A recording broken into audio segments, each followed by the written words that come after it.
the host could come in with their cell phone and shoot a pretty decent photo of just the property, the rooms, the kitchen. What I've always tried to do with the images is to make images where the viewer would kind of see themselves in the image.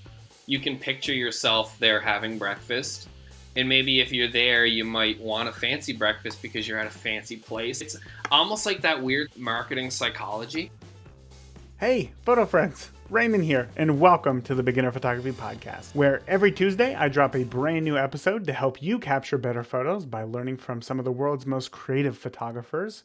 And here on Thursdays, I share a rewind episode, a past conversation, handpicked just because it is as valuable today as when it first aired. So whether you're brand new to photography or you're revisiting with fresh ears, this one is packed with timeless photo wisdom to help you grow behind the lens. In today's Rewind episode, we are chatting with community member Shane Wilkie about how to build confidence and express emotion in your sports and commercial photography. But first, the Beginner Photography Podcast is brought to you by CloudSpot. With CloudSpot, you can simplify your business with studio management. You can organize clients, send professional contracts, and automate invoice payments, and more. Keeping track of everything just got a whole lot easier with CloudSpot. So grab your free forever account today over at deliverphotos.com and only upgrade when your business is ready. Shane has been a member of the Beginner Photography Podcast community for a few years, and his growth as a photographer from both a skill level and confidence level has just exploded since he joined the group, and it has been amazing to witness. In fact, this is his second time I've interviewed him on the podcast because of his growth. So in this episode, we cover a lot, from the pivot he made that helped to give him a lane to grow into full-time, to photographing meaningful personal projects, and the one photography skill that has made the biggest impact and got people to take notice of his work. Spoiler alert, it's Learning Flash. We also talk a lot about gaining confidence when you're so new in your journey and trying to kind of figure it all out when you're working around photographers who have been doing it for years. And remember, Shane is a part of the Beginner Photography Podcast community, along with more than 6,000 other photographers just like you who are learning to grow their skills in the safest place on the internet for new photographers. So come join us, won't you? It is free to join. So just head over to beginnerphotopod.com/group. That's it, and I hope to see you there. So with that, let's go ahead and get on into today's Rewind interview with Shane Wilkie. Shane, last time you and I spoke, you were like doing this interview from a drum set, and today it looks like you're in like a proper office or something. Like, this is a big upgrade. So also, last time we chatted, it was 2021, and I recently went back and listened to the interview. I don't know if you did as well. Did you? No, I haven't heard it since then. Good call. I think you're shooting with like a Rebel T7 or something like that. Yeah, T5. The T5, man, even older. This is great. Watching you grow over the past few years has been incredible to see. So I'm really excited to chat today more about kind of what you've been up to. So I guess first question, are you still shooting with a T5? I am not. No? What happened? Well, I put aside some money with all the shoots I was doing with that Rebel T5 and eventually upgraded to a Canon R6. Oh my gosh, that's a massive upgrade to go from such an entry-level camera. One, you jumped right into mirrorless. Mm-hmm. Was that, I guess we're not even like really into it yet, but like, was that a big transition for you, or did that come pretty natural for you? It honestly came really natural for me. The big reason for the upgrade, I mean, aside from the crop sensor versus full frame, I just wanted that full frame look, but I have really bad eyes. You might notice me squint a lot through this, but yeah, so I was having a lot of trouble with the viewfinder in the Rebel, and just going to the EVF really made it a lot easier for me. And I mean, the autofocus system kind of speaks for itself, the newer Canon cameras. Yeah. This is something that I hope maybe people who are still maybe shooting with the entry-level camera, did you notice that the quality of your images got better, or was it just simply the quality of the camera? What was more noticeable for you when you upgraded? I honestly feel like the quality of the camera. It was an easier tool to use.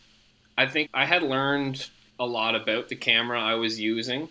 So there was still things like I noticed that it's full frame. I definitely noticed I didn't have as much reach. You know, the 1.6 crop. So yeah, my lenses weren't as long. Honestly, yeah, just the camera itself. It felt nicer. Like, you used Canon for a bit, right? Yeah, yeah, yeah. Did you use the mirrorless ones, or were you... No, I switched away from the Canon 5D Mark III when I switched to Fuji, so still a DSLR. Oh, okay, yeah, yeah. The reason I ask is I find that they're really light, the Canon mirrorless. They're just a joy to use. That's funny. That's exactly how I describe using my Fuji cameras. It really is a personal preference, obviously. And that's good to hear that it has been an easy transition for you. So, again, last time we spoke, you had talked about staying on the T5 for a while because you wanted to earn whatever your next camera was going to be. You wanted to earn it through your photography. You obviously upgraded. Tell me how you earned it through your photography. What have you been shooting since then? It was a lot of the same stuff, honestly. I branched out a little bit, but at the time I was doing, I think, mostly just events.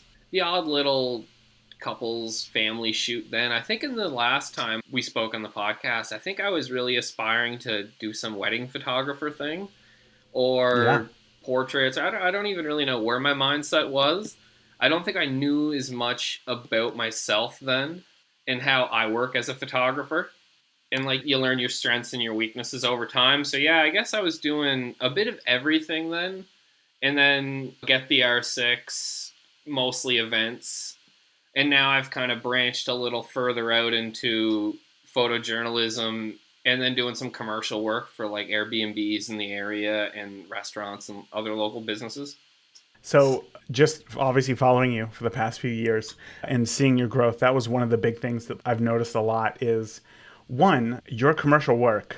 I could point it out, like just when looking at your images. And I'm just going to let you describe it. Tell me about, because I guess when I first started seeing it, it was you and your wife going to like Airbnbs and stuff. Tell me, I guess, are you working for Airbnb, or like, what is this setup? What is this system that you got going on working with Airbnbs? So I don't work with Airbnb themselves. It's just with the individual operators, like tourism operators here, or the hosts, I guess they're called, super hosts. Yeah. Okay. These are the people who own the homes? Yeah, these are the people who own the properties. And it started out as I was doing a lot of it like portfolio building, so it was a trade of services for accommodations. Yeah, I was just like, reached out to some of them and explained that, hey, I really want to do this. Here's some work I've done. And, you know, for as many yeses as I got, there was a lot more no's, and you just roll with it. And then I just started doing it a little more, and other hosts started noticing and reaching out to me. And that's when it started to transition into paid work. Mm-hmm. And I really took the approach of, I don't want to say this in like a negative way, because I definitely don't look down on influencers, but I took the influencer approach to it where I was in a lot of the photos. And that was different. Yeah, you were shooting a lot of like just landscapes and stuff at that point, right? Yeah, you're essentially just setting up a landscape shot and you're getting in it. Or setting up a shot where you want to show a nice breakfast, so you're making it look like you're just enjoying yourself. Well, I mean, we laugh. We have so much fun doing this. We laugh at ourselves. It's hard to take your own photo in that context. Yeah. You mean just simply from a technical perspective, or something deeper, more? Well, you know what? From a technical perspective, it was like a little bit to figure out at first. Okay, do I want to use the app on my phone and control the camera that way? Or do I want it to fire a photo every couple seconds? Mm-hmm. So it was a little bit of a, how do I do this technically? And then how do we make the best photo possible? Which, like, we kind of figured out early on was just, like, have as much fun as possible. And, like, the good photos, they tend to come. So what did you do? Did you decide to just use your phone to snap the photos, or did you use the, I guess, was it the intervalometer? Is that what you were? Yeah, that's what I was using.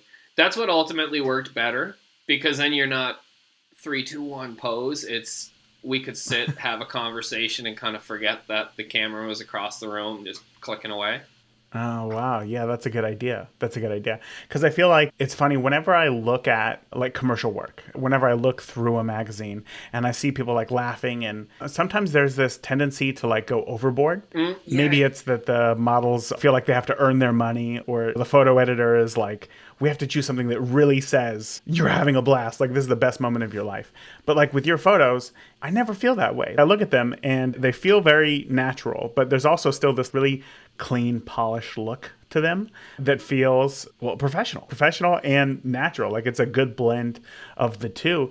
I'm glad that you shared how you got that with the intervalometer. That's a good trick right there. Tell me how you would set up some of these photos. Let's take this breakfast example. Let's run a little bit with this. How would you set up a good breakfast shot? And I guess two, why did you need that for the Airbnb when the people weren't, maybe the next guest wouldn't necessarily make that same breakfast? I would think, look at the views, look at the house itself, look at the amenities, but you're focusing on breakfast. So tell me why you did that as well. Yeah. So the idea that I kind of go with there is that, I mean, really the host could come in with their cell phone and shoot a pretty decent photo of just the property, the rooms, the kitchen, like in this case of being breakfast. What I've always tried to do with the images is to make images where the viewer would kind of see themselves in the image. You can picture yourself there having breakfast.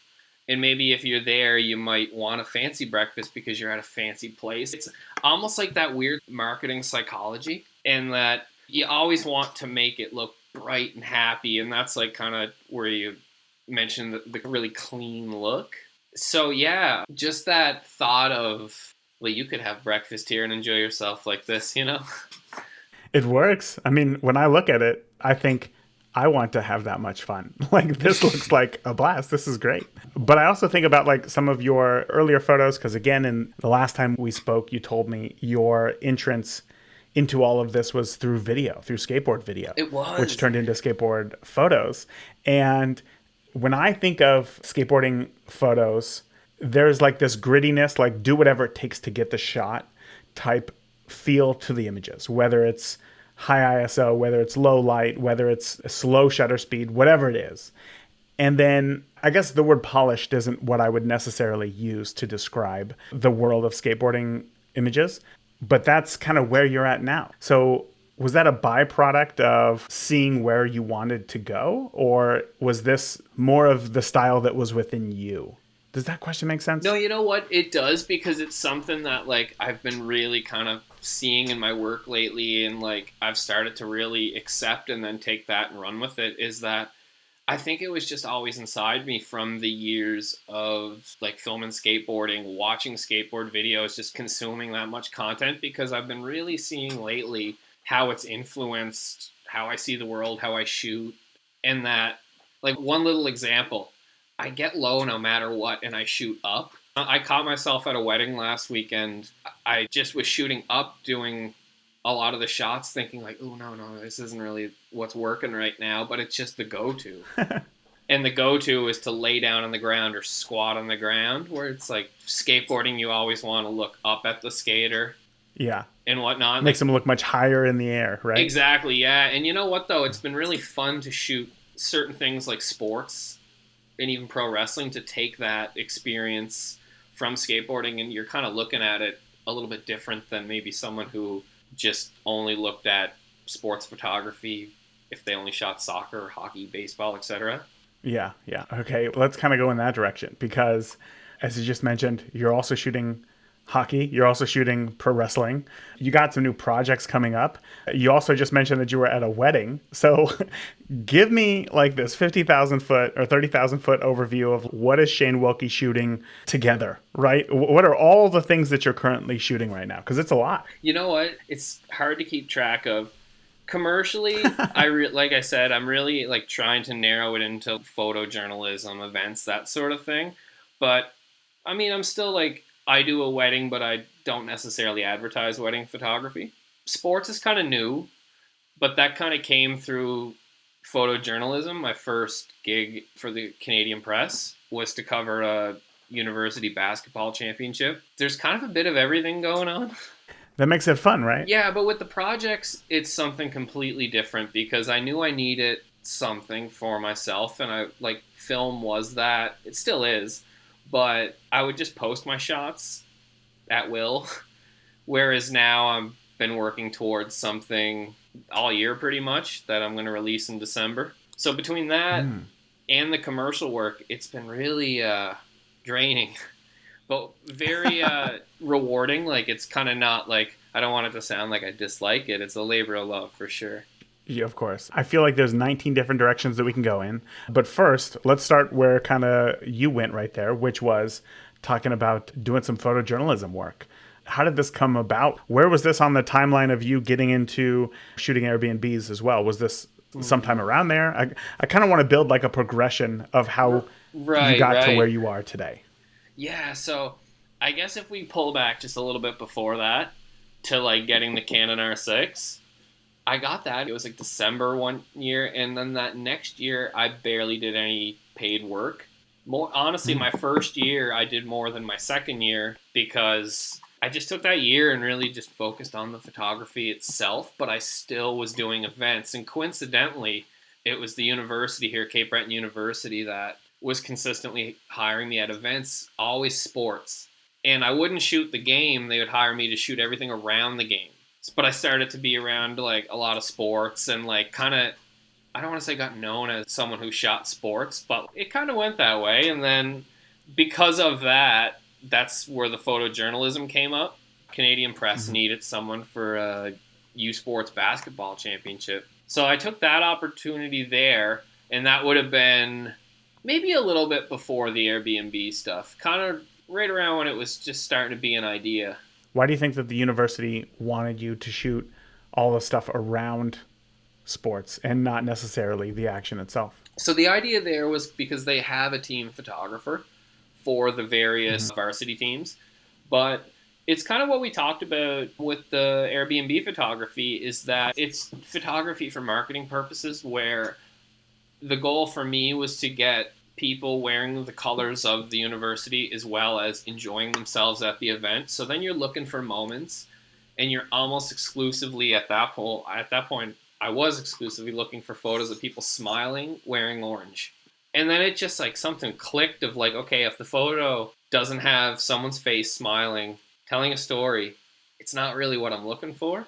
And those photos I was getting, the school started, they were really happy with them because it was just shots of people enjoying themselves. I think I just had this knack for being able to walk around a crowd and just observe and just see moments, or you hear a conversation and know it's a little loud, so those people might laugh, anything, they might smile, and it really snowballed from there. But yeah, that was essentially it, was to have photos of the game experience to make that appeal to fans that might want to come. Yeah, I see. So before we move on, I want to stick with this for just a moment because I want to know, were you nervous before you showed up to something like this? Because I think any photographer who's never taken a camera into a crowd to photograph people, the idea is terrifying, and you think that everybody's going to get mad at you and say, why are you taking a photo of me, and get like argumentative. Were you worried about that, and did any of that happen? I don't think I was like scared beyond belief, but I was a little bit unnerved by it, and it went really well that first time and those first few times. And I've been admittedly pretty lucky as far as interactions with people not wanting their photo taken or just awkward interactions in general. We all have a couple of them. Of course. Yeah, pretty lucky with it, but I wasn't that scared. And I'll tell you, it hits me on the ones when I'm least expecting it. What do you mean? Like, if it's maybe an event, kind of like the CBU one, shooting crowd stuff, every now and then it's one where it's like, I've done this exact room, this exact type of event so many times, but for whatever reason today, my nerves are up. And it just kind of, sometimes it happens, sometimes it doesn't. I'm sure you might have felt that with weddings sometimes. Like sometimes you might roll up with a little more confidence than others. Did you ever find that? No, I was always on my game, ready to go. Perfect gentleman, tons of confidence every single time. Well, no, of course I did. Yeah, no, it was difficult. Yeah. No, it sucks, especially because some weddings you'd go to, this is what I would find. The bigger the wedding, I would get more self-conscious. And I think that it was because 9 times out of 10, I would just shoot by myself. So it's like with a smaller wedding, everybody knew that I was the photographer. Everybody knows that there's typically a photographer at a wedding. Yeah. And like in their brain, it matched. But at these larger weddings, where I wasn't as visible throughout the entire day, maybe I was over here with a couple while people were over there. When I would go to take photos, I wouldn't have this instant bond with people just because we were in the same place at the same time at the same event, if that makes sense. So yeah, I totally get that. So does that mean that you'd walk around with like a jersey or like a media pass, or how would you start to build that connection? No, you're exactly right. Every time I had one of those university events, they had free shirts. I just grabbed a shirt and I would just accumulate CBU shirts. And what I learned was how to blend into a crowd, is to wear the colors, dress like the people. And I mean, having a media credential helps so much. It's something that certain types of events now, I either request it or I just bring my own. Like, You mean like from another event? no, Like just that says media? it's just a blank one. I'll just put business cards in. Uh, Anything for that little, like we talked about, like that confidence, I guess. Because yeah. I would rather have it than not, if it's just going to mean that I feel like I'm on my game. Right. Yeah.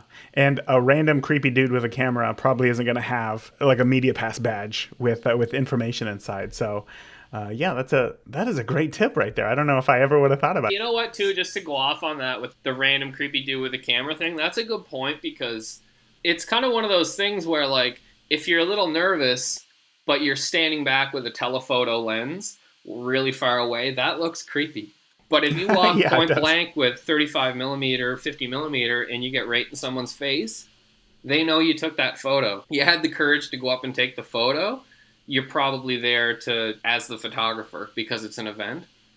And then It's funny because over time, with that confidence, doing that at events, it's kind of like gave me more confidence the odd time if I'm out in public, I want to photograph in the street. If I just want to take a photo, I'm a little used to it now. Yeah. You know what's funny? Kind of a side story here.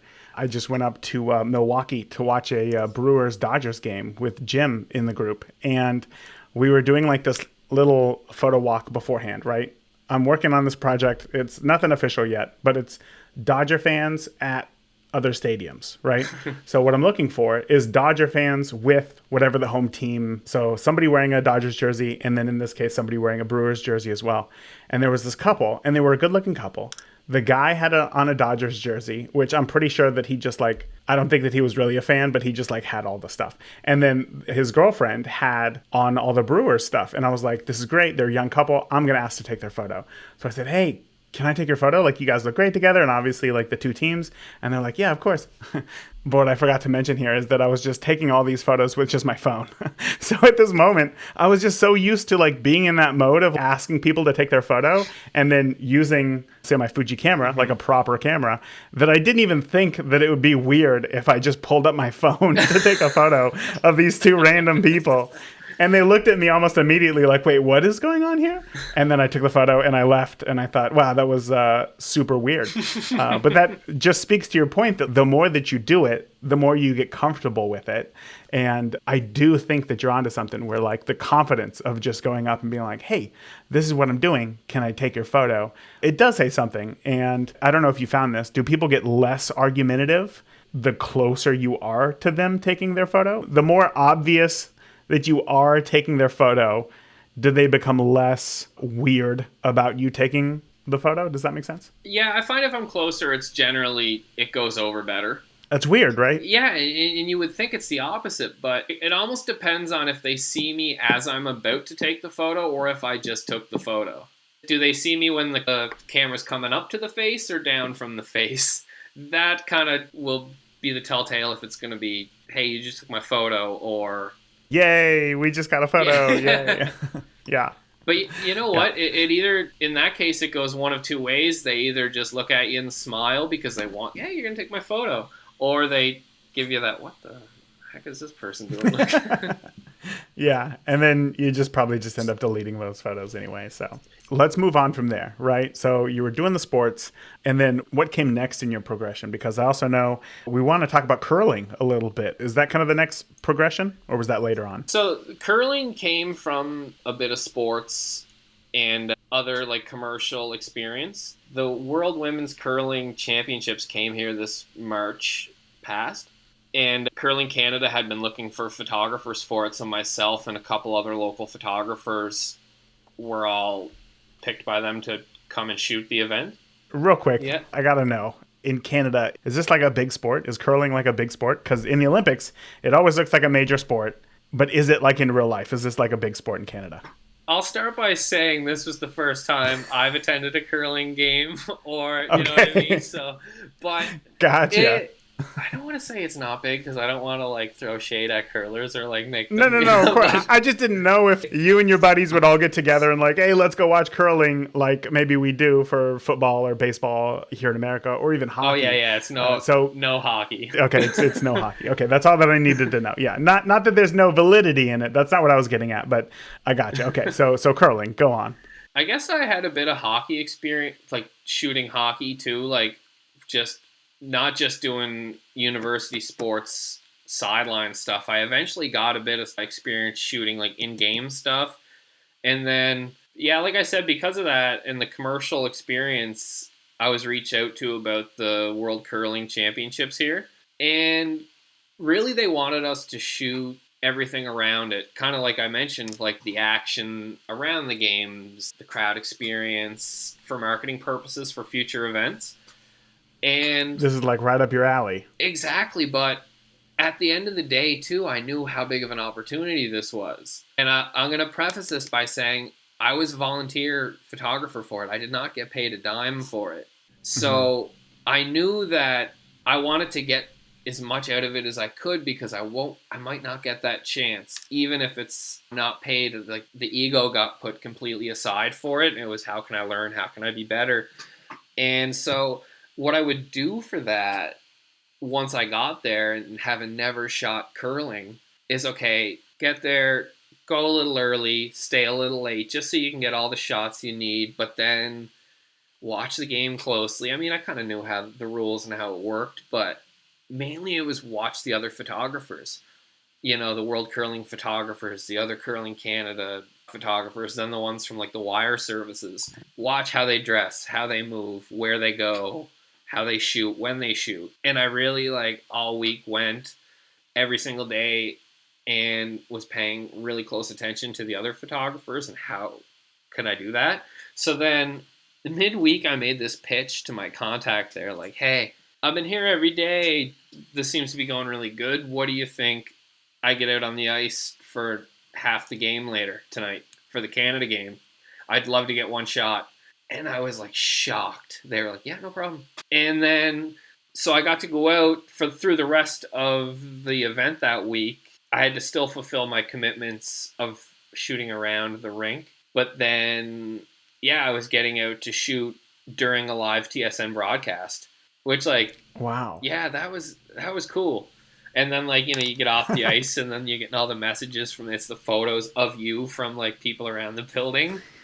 So yeah, like, it was a lot of progression through that week. And I'm sorry if I strayed away from your question with this. No, not at all. In fact, this is great. The idea of taking a gig for free, but then using it to better yourself, learn from others, see how this is done professionally, network, and then even ask for more opportunity for you to grow your portfolio is phenomenal. And that's something that I don't think that enough people do. So I think that you sharing this is extremely helpful. And I don't even remember exactly what my question was, but like whatever it was, whatever you shared was much better than that for sure. Happy to talk about it, because I think that that's one thing that for me, I didn't hear enough of when I was learning photography and trying to consume as much media as possible. I didn't really ever hear anyone say like ask questions and like the taking calculated risks side and taking chances, because the end of the curling story, long story short, I used my access to get out onto the ice during the gold medal celebration, which Canada won in Canada, so that was huge. And funny enough, I got a photo from the celebration that ended up being published in a magazine. Really? Yeah. So it kind of goes back to what you said about taking the gig for free to kind of better yourself, because I can honestly say that was like the single most rewarding thing I've done in photography. Mm-hmm. Why do you think your photo was chosen rather than, you said that there was other official photographers and photographers from wire services. Why yours, do you think? You know what? I really don't know, because of the one that got chosen of Canadian curler Rachel Homan, like lifting up the trophy and kissing it. I think there was 4 other photographers, and we were all shoulder to shoulder, all took the shot. And maybe I just was standing in the right spot. I don't know. Maybe the magazine had access to only my photo. And you know what was funny? I shouldn't have got that photo because I made such an amateur mistake. I was so worried about being where I needed to be to run out at the right time. Raymond, I Uh-huh. went out, both my camera bodies had blinking red batteries. Shane. And you know what? I'm pleased to say I made it through, got all the shots, and neither of them died. Oh my gosh. Like, Oh, how does that my, happen, just you right? saying that, my anxiety is like, oh no. Oh no, that's the worst. That's only happened to me once. Oh, yeah, it's horrible. Because I was all cool guy when the first one was blinking red, like, whatever, I got another one here. And then, like, oh, no. Not both of them. Yeah. Okay, so what did you learn from that? Did you buy more batteries or did you buy a grip or are you shooting less? Like, how are you going to avoid that ever happening again? I always, even if I have a full battery, I have a full one in my pocket, too. Like, one of my spares is always in my pocket. Good call. Good call. That's like a pro tip for wedding photographers is always carry an extra pair of pants in your car just in case because there's nothing worse. You know what's funny? Or I mentioned I shot a wedding last week. I totally, because I've heard you mention it on the podcast, I had a pair of pants and Yeah. a shirt in a bag in the back seat. Yes. Yes. Go Shane. Yes. Did you have to use them? Oh, no, I didn't. No. But thank goodness they were there. Yeah. Yeah, gear malfunctions. It's not always just your camera gear. It's not always just your camera gear. Exactly. Exactly. No, I had a wedding a few years ago and this couple like already were kind of like it's not that they were on the fence about me, but they originally wanted to book another photographer who was booked for their date. And then that photographer referred them to me. And just in talking to them, I was like, oh, okay. They want a little bit more of what this other photographer does than what I do, but it's not so wildly off that I can't deliver. I will do my best here, right? So I always felt like I was battling this uphill battle, like the entire engagement shoot, the entire wedding, all of it. And then at the end of the night, they were doing this like sparkler exit and like they were throwing rice or whatever. And I was like, all right, I'm good to go. Like, I promise you, I had checked all of my stuff before, waiting for them to come out. And then once they opened up those doors and started walking out, yeah, my camera did the same thing. It was like, flashing battery. You only have like one photo. I got one shot. I only got one shot of them It walking actually out. died. Actually died. Yeah, actually died. I would turn it off, pull the battery real quick, put it back in, turn it back on, hoping that maybe it would cool it down just enough to give it one more shot. And it never did. So I only got one shot. And surprisingly, they never said anything about only having one shot of this 100-foot sparkler exit where you think that they would have at least like a dozen photos. But they never said anything. And it was their like profile photo for a while. Still to this day, I have nightmares of that moment. I have no idea what happened, but terrifying for sure. So yeah, I got home and ordered like 7 more official Fuji batteries online and I had to take out a second mortgage because, as you know, like official batteries are like so goodness, expensive. yeah. And I never want to find myself in that position again. So anyway, I want to move on and talk about your upcoming projects as well, because you told me about this in your email that you've been working on this for a while. This is a big project and you even kind of alluded to it there. Tell me what it is that you got going on. And I already have some more questions, but I'll wait until we get kind of a scope of what this is. What are you working on? I'm doing a project that focuses on a couple things, kind of like my upbringing. I'm adopted. I was adopted when I was 3 months old, and I've kind of just all my life, like I've always held that as part of my identity. It was very special to me, and I was very open about it. And then through my 20s and whatnot, it became a little more of a sensitive topic. And I could never figure out why. And I avoided it. It led to a bad alcohol addiction all through my 20s. And then when I got sober and when I was 30, something happened where I really had to tackle these emotions head on. And this project has kind of been my way of doing that, to represent these feelings with my photos. Yeah, it's like I applied for funding from a grant that the city here in Sydney, Nova Scotia was offering through the Creative Catalyst program, and I got approved for $2,500 towards this project to cover just certain costs. I mean, mainly printing to do an exhibition towards the end of the year in December there. But yeah, so doubling back there, there's a big focus on like the adoption side of it, but also how I never felt like I fit in with peers in my community, as well as how I use skateboarding as that outlet. And I found skateboarding at a time in my life where my parents had separated. Like sports, I loved them, but it wasn't really working for me at the time. I should say it wasn't working for me. That's a weird way to say it, I guess. But it almost like I wasn't getting out of it what I could have because I wasn't putting enough in. And then skating was just something completely new thing for me. And eventually through skating is how I found a camera, which kind of is why we're here. So I almost think of it as like that's the perfect focus for like a first project, is depicting these feelings that kind of led me to get to photography. Wow. Thank you for sharing that. It's a very open thing to share, and obviously your struggles as well. How do you plan to showcase this emotion? Is there even a word for the emotion that you're trying to capture? I guess walk me through how you plan to create this project where you're putting so much feeling and emotion into visual images. So, how I went about it really was I had to just learn how to see differently. That sounds kind of funny to say, but like I had to learn how to see feeling through my camera, and like how to convey that, and that looking at other photo projects and photo books became pretty vital, and learning about new photographers, just because it's different than trying to take a photo of someone having breakfast to try to portray this nice warm feeling of, hey, look how gorgeous this Airbnb is, where I have to say like, oh, how do I portray that this was what my home life felt like versus this is what it was like, or this is how I didn't know why I was angry towards, I don't want to say everything because that's just like a stereotypical teenage thing, I guess. But like, you know what I Yeah. mean? Like it was looking at photo projects, as well as I was very fortunate to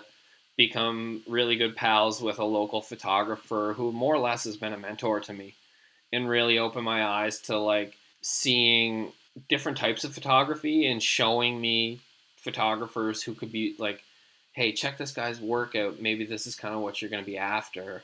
Or, oh, hey, she does really good black and white work. Look at this.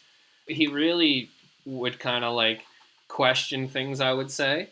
And I think that's just huge in photography. Honestly, I listened to your episode this morning, your newest one about, was it criticism with the, I forget the guy's name. I was listening to it at work, so apologies to the guest. Your episode was great. But anyways, just how like seeking proper criticism in photography, doing it in person, the value of going over a photo together. And Yeah. it was a lot of that went into like approaching the project. And then it was pulling the strings of using connections to get an in somewhere because I need a photo of this type of thing. How would you know that you need a photo of this type of thing? What is this type of thing? So that's a good question, because that was a really hard challenge of knowing almost like the checklist of what I need. And what I kind of did with it was I picked, okay, this is where I want the project to kind of end. How do I work backwards story wise? And I would think, okay, well, I need a photo to kind of capture certain things. I would write them down. Then I would research that type of photo, and then maybe go out and try to look for something that felt to me like it represented that. Do you have an example that you could share? I'm just trying to paint a visual picture in my head of what this looks like. Yeah, totally. So there's a photo in the project where I shot it actually at a wrestling show. I really wanted to show innocence in anger, but you don't know why. Like, you're just a kid and you're just mad and you're trying to process all these feelings of growing up, where in my case it was feelings of growing up mixed with just other emotional and mental struggles. And I noticed there was these kids at this one wrestling show, and they were giving the middle finger to every wrestler, good guy or bad guy, didn't matter. They were so happy to just yell and participate. And I got this one photo of this kid, and the innocence in his eyes and his face, and he's two hands up giving the middle finger, and it almost looks like he's giving it to no one, or he's not looking at anyone in particular. And it's that feeling of, you don't know what you're looking at. And coincidentally, framed behind him is someone holding a sign that says "shut up" on it.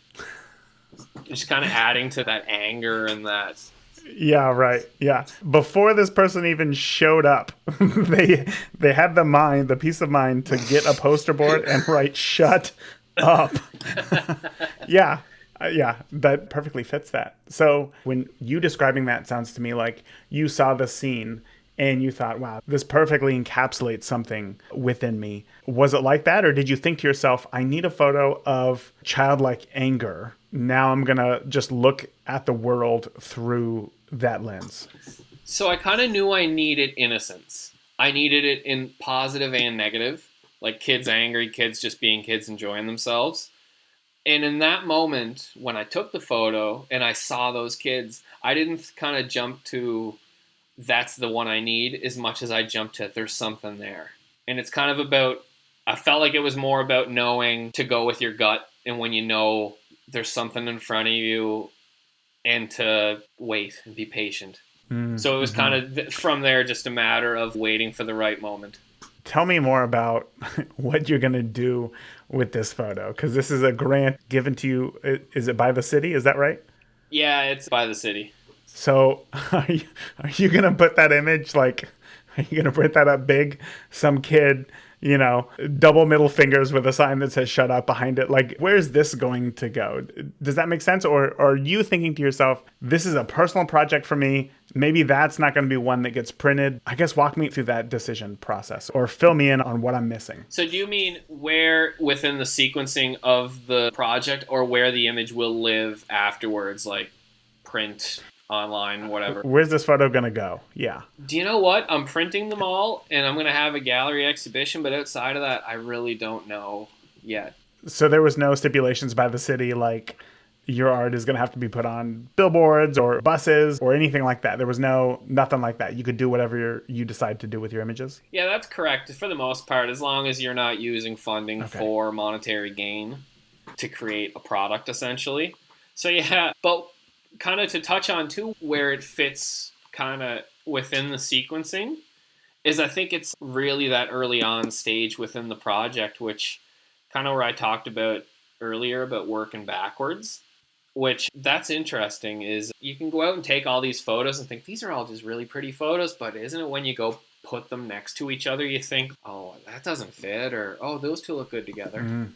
So you're physically printing out all these photos, small, and then just trying to like arrange them on the floor, on a table? Is that what you're saying? I haven't physically printed anything yet, but it's all often just like arranging them on a screen or just like even shuffling through them in my phone. But even just like the thought of thinking of like, if I have one image, what might look good next to it kind of thing. For instance, like what color could look good next to it, what tones are going to look good. If I have a really crunchy high contrast on one side, I maybe want to complement it with something on the other and just be conscious of that. Yeah, yeah. So let's say it's the end of the year, it's opening night of your gallery, right? People are walking through. What do you want them to say to you? What's the feeling that you want them to walk away with? Definitely the feeling that this can happen to people where they have these feelings, I guess, but can't vocalize them. Because for me, I haven't really been able to vocalize them until recently. But I would really want people to know that you may have certain types of feelings that you're harboring, or emotions rather, but you can have an outlet like photography, like art, like sports, just... Because, like, for me, that outlet was skateboarding, so that's why it's featured in the project. And just so, yeah, like, kind of inspire people to, like, I don't want to say get into art, but maybe if making art makes them feel better or learn more about themselves or anything, yeah, like, kind of raise awareness in that sense, I guess, especially for youth. There's not a whole lot to do around here. It's funny, there is and there isn't. If you're a youth, you're maybe not as open-minded to certain things. So certain bad choices might appeal a little more. So if I could get one kid to just look at it and get inspired to like draw, how cool would that be? Yeah, no, that would be cool. And I think that's definitely like a driver for me as well. The older that I get, I feel like my art, I guess if you want to call it that, has become less about creating pretty things in whatever it is that I capture and more about creating something that's going to make somebody feel something. Mm-hmm. And in particular, I felt somewhat recently, I think with a bit of a rejuvenation of the podcast, that like My art is more encouraging somebody else to make something, if that makes sense. I was listening to another podcast today with a basketball coach, and this guy's been coaching basketball for the past 30 years. And he was talking about how he talks to his players in college. And he's like, when they go through something challenging, he's like, I try to give them grace, and I try to talk to them talk to me about what you're going through right now, because not to be rude or anything, but I've made it. I've made it. I'm 55 years old. I've made it. You want to make it. So wherever you are, I've been there in some sense. How can I help you get to whatever that next step is? And it's he doesn't get paid maybe as much as, say, players do, but he has found a purpose and an art in that form of creating something right there. And that's kind of where I've seen the podcast being lately. But I guess from a tactical standpoint, I want to know from you, how will you know when you're done with this project? How will you know that you've captured the right images? How will you know if you've done a good job or not? Well, there is a deadline for it. I do have to have it out before the end of the year. But I think it's kind of one of those things where does it ever end? You know what I mean? As photographers, are we ever satisfied to some degree? Because I know myself, I could probably finish it and think that, there's three ideas will pop up right after I put it out. You know what I mean? Yeah, so I kind of see this as something where I may release it in December, but I can just keep shooting this feeling and I can keep chasing this, because I think that's something I've really learned through this project, is the importance of personal work, especially with how much commercial stuff I do, that just to have that sketch pad and to have that just chasing a feeling versus a photo for a client. Mm-hmm. Because at the end of the day, if you go out for a client, you have to get X amount of images. They have to be good, properly exposed, in focus, blah, blah, blah. But if you go out for yourself, you may only have to get one image. You may not have to get an image. You may turn your camera on and take 3,000 images. You may not turn your camera on at all. But it's that for you aspect of it where I think that I'll probably just keep the project going, just keep shooting and see what happens with it. Shane, I'm not even going to ask you any more questions because I can't think of a better way to end it than right there. That's as motivational as it gets, for sure. People listening, and I'm going to want to know as well, where can we find out more about you, and where can we see some of your images, especially from this project, online? Where's the best place to do that? So my website, for sure. Nothing about the project is on there just yet. I'm kind of going to roll it out on social media first, but my website's just my name. It's shanewilkie.com. Instagram @ShaneWilkie. If people use Facebook and want to check me out, it's Shane Wilkie Photography on Facebook. All right, today's action item, being the one thing that if you implement it will move the needle forward in your photography, is this. Reach out for a potential portfolio building trade. Shane shared how he would reach out to Airbnb hosts and local restaurants about doing a trade for, say, a night's stay or a meal in exchange for some photos. With this low stakes of not being paid in cash, it is so much easier to experiment and try new techniques and work on things that you want to be better at and use the images to build your portfolio. Win, win, win, win. Also, it keeps you actively photographing. It allows you to hone in your skills and will help you to network with locals. Again, win, win, win, win. So your action item is to just list out 5 potential people or businesses that you could reach out to offer a swap, and then make it happen. All right, that is it for today. Until next week, remember, the more that you shoot today, the better of a photographer you will be tomorrow. Talk soon. Thank you for tuning into this week's episode of the Beginner Photography Podcast. If you enjoyed today's episode, please share it with a friend. Start a conversation. Grow together. That is it for this week. Remember, the more that you shoot today, the better of a photographer you will be tomorrow. Talk soon. Thank you for listening to the Beginner Photography Podcast. Keep shooting, and we'll see you next week.